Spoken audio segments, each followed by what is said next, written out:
Migori nyakoromoga juang waridre nyake kaunti ma Homa Bay kama Obila kod migao mar somo sub kaunti mar Angwe kaunti ma Homa Bay manyo japuonj moro ma itudo gi ketho mar rocho ratiro mar jopuonjre moka auchiel ma nyiri skund sekondar ma Nyajanja kama osebedo ka opuonjo kaka japuonj ma ondiki gi board kata BOG. Kaka jafom maro ma Homa Bay Ali Abich lero, japuonj no iseyo kuom bambo jopuonjrego skund no kasani olal kendo Obila temo luondache.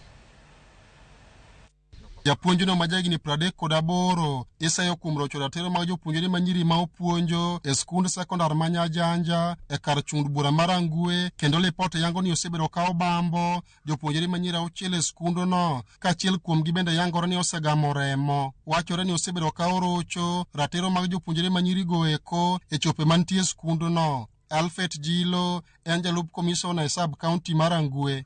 It is alleged that one BOM teacher from the school had a sexual relation with a number of students in the school.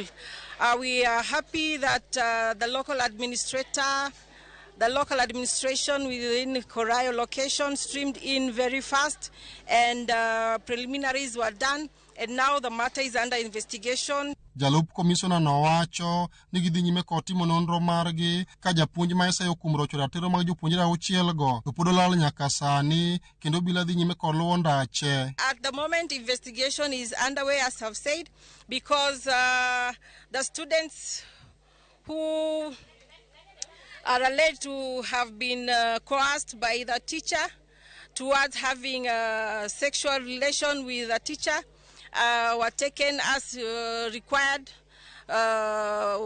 They were taken for medical examination and the process is underway. The culprit is now at large, but he will be apprehended very soon. Director mauchune chendo mag somo e sub county mar Angwe Robert Nyaberi wacho ne gidhe kao ndamo mar kum ne japuonjo no bang' ka gisetieko timo nonro margi. The matter is under investigations, but again it has been established that the teacher who is in question is at large, but very soon I think he will be apprehended after the conclusion of the investigations, and he will be brought to book to face the full force of the law, because as it's been said, one of the students among the 6 whom he had sexual relations was found to have to be pregnant. Kaja od bura mar Angwe Lian Gogo manotimo limbe skundu no ne okwedo mokalo timno ka okoni Obila mondo ka ondamo mar chik ne japuonjo no. En thuolo wa kaka oganda mondo wachiel nyithindwa manyiri mondo gisom. Gadieri nyathi manyako kosomo tend gima ber ahinya. Omiyo akwayo ng'ata machiegni gi nyathi manyako. Obed watne, obed japuonj, obed jatich sirikal moket mondo kel Rangwe ka mondo titije.